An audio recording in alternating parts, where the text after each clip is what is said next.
గ్యారంటీల పేరుతో ఓట్లు దండుకున్న కాంగ్రెస్, బాటకపు హామీలు, మోసపూరిత వాగ్దానాలు, ఛార్జ్ షీట్ విడుదల చేసిన బీజేపీ చీఫ్ రామచందర్ రావు.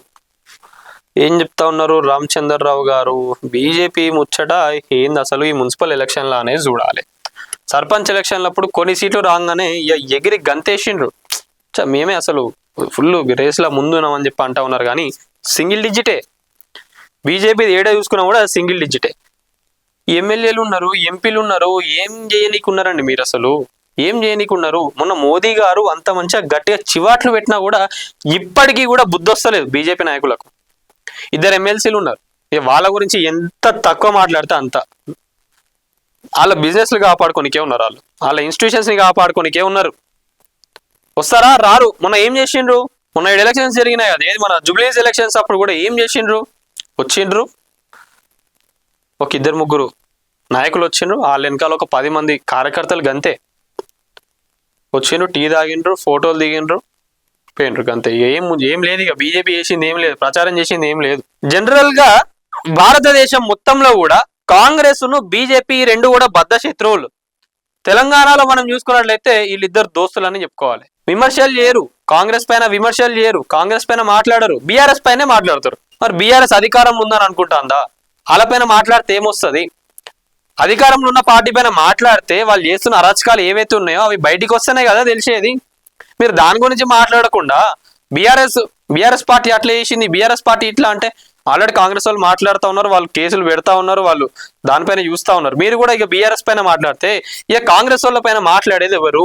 కాంగ్రెస్ వాళ్ళ పైన మాట్లాడేది ఎవరున్నారు చెప్పండి ఒక్కసారి. బీజేపీ నాయకులందరినీ కూడా ఎన్ని చివాట్లు పెట్టినా కూడా, సెంట్రల్ నుంచి ఎన్ని తిట్లు మిమ్మల్ని తిట్టినా కూడా లేదు. అందరికి ఉన్నది బీజేపీని గెలిపియాలి, బీజేపీకి ఓట్లు వేయాలి, బీజేపీ వస్తే ఇంకా మంచిగా ఉంటుందని చెప్పి ప్రతి ఒక్కరికి ఉన్నది. కానీ బీజేపీ రావాలని చెప్పి బీజేపీ నాయకులకే లేదు.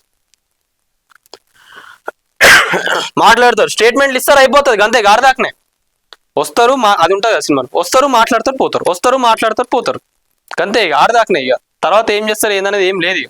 రేవంత్ రెడ్డి సారథ్యంలోని కాంగ్రెస్ ప్రభుత్వంపై తెలంగాణ బీజేపీ అధ్యక్షుడు ఎన్ రామచందర్ రావు నిప్పులు చెరిగారు. సోమవారం హైదరాబాద్ లోని హోటల్ పీపుల్స్ ప్లాజాలో బాటకపు హామీలు, మోసపూరిత వాగ్దానాలు అంటూ కాంగ్రెస్ అరాచక అవినీతి పాలనపై Telangana BJP chief Ramachandar Rao chargesheet విడుదల చేశారు. ఈ సందర్భంగా ఆయన మాట్లాడుతూ కాంగ్రెస్ బాటకపు హామీలు, మోసపూరిత వాగ్దానాలు, సేవ్ తెలంగాణ ఓట్ బీజేపీ టీంతో ఈ ఛార్జ్ షీట్ ను విడుదల చేశామన్నారు. గ్యారంటీల పేరుతో కాంగ్రెస్ ఓట్లు దండుకున్నదనే కానీ ప్రజలకు చేసిందేమీ లేదని విమర్శించారు. రిటైర్డ్ ఉద్యోగులకు పెన్షన్ ఇవ్వలేని పరిస్థితుల్లో రేవంత్ ప్రభుత్వం ఉండటం దురదృష్టకరమని వ్యాఖ్యానించారు. ఉస్మానియా యూనివర్సిటీకి 1000 కోట్లు ఇస్తామని సీఎం రేవంత్ రెడ్డి ప్రకటించారని, కానీ నేటికి ఒక్క పైసా కూడా ఇవ్వలేదని గుర్తు చేశారు.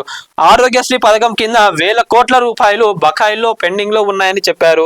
రాష్ట్రంలో విద్య, వైద్యం పూర్తిగా కుంటుపడ్డాయని ఆవేదన వ్యక్తం చేశారు. ఇచ్చిన వాగ్దానాల్లో ఏ ఒక్కటి సంపూర్తిగా అమలు కాలేదన్నారు. కేంద్ర ప్రభుత్వ పథకాలు నేరుగా లబ్ధిదారులకు అందుతున్నాయని అన్నారు. తద్వారా లక్షలాది మంది లబ్ధి పొందుతున్నారని వివరించారు. షో పుటప్ తప్ప రాష్ట్రంలో ఒక్క ఇందిరమ్మ ఇల్లు లేదంటూ రేవంత్ ప్రభుత్వంపై మండిపడ్డారంటూ ఓట్ల కలెక్షన్ల కోసమే ఇందిరమ్మ ఇల్లు అంటూ ఎద్దేవా చేశారు. మున్సిపాలిటీలకు చేసిందేమిటో చెప్పాలంటూ కాంగ్రెస్ ప్రభుత్వాన్ని ఈ సందర్భంగా ఆయన నిలదీశారు. గిదే కదా అండి మాకు కావాల్సింది, గిదే కదా జనాలకు కావాల్సింది. ఇట్లా మాట్లాడాలి, బయటికి రావాలి. ఇంకా మీరు ఇట్లా ఒక ప్రెస్ మీట్ పెట్టి రిలీజ్ చేస్తే అయిపోదు. బీజేపీ నాయకులందరూ, కార్యకర్తలందరూ నిజంగా చెప్పాలంటే డీలా పడిపోయి ఉన్నారు. ఒకప్పుడు బండి సంజయ్ అంటే మీరు కూడా మంచి పర్సనే, రామచంద్రరావు గారు కూడా నిజంగా అసలు బీజేపీని తీసుకురాగలుగుతారు, మంచి ఒక స్టేజ్కి తీసుకురాగలుగుతారు. కానీ మీ వెనకాలన్న నాయకులు ఏంటంటే వాళ్ళకు పడక వాళ్ళందరి చేస్తున్న కథలకు బీజేపీ ఈరోజు తెలంగాణ రాష్ట్రంలో దిక్కు లేకుండా పోతున్నది. బండి సంజయ్ గారు ఉన్నప్పుడు బీజేపీ ఒక ఊపింది అప్పుడు. మరి ఇప్పుడు ఏమైంది? ఇప్పుడు మాట్లాడిండ్రు, ఇన్ని రోజులు మాట్లాడలే, ఎవ్వరు కూడా మాట్లాడలే. బీజేపీలో ఉన్న నాయకులు ఎవ్వరు కూడా మాట్లాడలే కాంగ్రెస్ పైన. ఇట్లానే ప్రతి ఒక్కరు కూడా రావాలి, కాంగ్రెస్ ఏం చేస్తుందనేది చెప్పాలి. మున్సిపల్ ఎలక్షన్స్ లా కాంగ్రెస్ కు ఓటేస్తే వాళ్ళు ఏం డెవలప్ చేస్తారని అడగమని చెప్పండి ఒక్కసారి.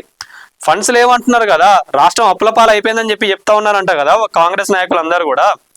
మరి ఎట్లా డెవలప్ చేస్తారు అనే క్వశ్చన్ వాళ్ళని అడగమని చెప్పండి అంతే. ఏం వద్దు, ఎక్కువ వద్దు, జనరల్గా దేనికోసం వస్తారు? మమ్మల్ని గెలిపిస్తే మేము రోడ్లు వేస్తాం, డ్రైనేజ్ చేపిస్తాం, క్లీన్ ఉంచుతాం, మీకు ఏం ప్రాబ్లం లేకుండా చూస్తామని చెప్పి చెప్తా ఉంటారు కదా. ఇంకా ఒక్క పాయింటే పట్టుకొని నిధులు లేవంటున్నారు కదా, అప్పుల పాలు అయిపోయింది అంటున్నారు కదా, ఏడికెళ్ళి తీసుకొస్తారు? మళ్ళా మీరు ఎట్లాగో మీరు అనుకున్న హామీలు, మీరు ఇస్తాన హామీలు ఏవైతే ఉన్నాయో, 6 గ్యారెంటీలు ఏవైతే ఉన్నాయో దాన్ని కూడా ఇంప్లిమెంట్ చేస్తలేరు కదా. మరి అవి ఎట్లా తీరుస్తారు? అవే తీరుస్తలేరు, ఇవన్నీ ఎట్లా చేస్తారు అని చెప్పి అడగమని చెప్పండి. అట్లా ప్రచారం చేయండి. అట్లా ప్రచారం చేసినా కూడా జర బీజేపీకి కొన్ని సీట్లు దక్కుతాయి. ఈసారన్నా దయచేసి సింగిల్ డిజిట్లా కాకుండా 2 డిజిట్ల, మంచి డిజిట్ల వచ్చేటట్టుగా ప్రయత్నాలు చేస్తే మోదీ గారు కూడా ఖుషి అవుతారు. తెలంగాణలో బీజేపీ ఉంచుకుంటుంది, ఇక వచ్చే ఎలక్షన్లలో ఇక గట్టిగా దీనిపైన కన్ను పెట్టాలి, మళ్ళీ గట్టిగా ప్రయత్నాలు చేస్తే తెలంగాణలో బీజేపీ వస్తుందని చెప్పి కూడా మళ్ళీ ఇంకొంచెం స్ట్రెంథెన్ చేయడం ఉంటుంది. ఇది మొత్తానికి అయితే మొత్తం బీజేపీ కూడా ఇక స్టార్ట్ చేయాలి. స్టార్ట్ చేసి ఫామ్లు ఉంటేనే కాంగ్రెస్ కూడా అప్పుడు జర కొంచెం వణుకు పుడుతుంది. ఆడేమైందంటే కాంగ్రెస్ బీఆర్ఎస్ ఈ రెండే కొట్టుకుంటానే కాబట్టి మీరు కూడా ఎంటర్ అయితే అప్పుడు కాంగ్రెస్కి కొంచెం కష్టం అవుతుంది. అప్పుడు ఇంకా ఇంట్రెస్టింగ్ ఉంటుంది పాలిటిక్స్. కొత్త కొత్త నాయకులను రానివ్వండి, కొత్త కొత్త యూత్ పిల్లగాళ్ళు ఎవరైతే ఉన్నారో వాళ్ళందరికీ కూడా ఛాన్స్ ఇవ్వండి, వాళ్ళందరిని కూడా జర రానివ్వండి, వస్తే బాగుంటుంది. వాళ్ళకు కూడా డిఫరెంట్ థాట్స్ ఉన్నాయి. ఎందుకు వాళ్ళందరినీ దూరం చేస్తా ఉన్నారో అర్థమవుతలేదు.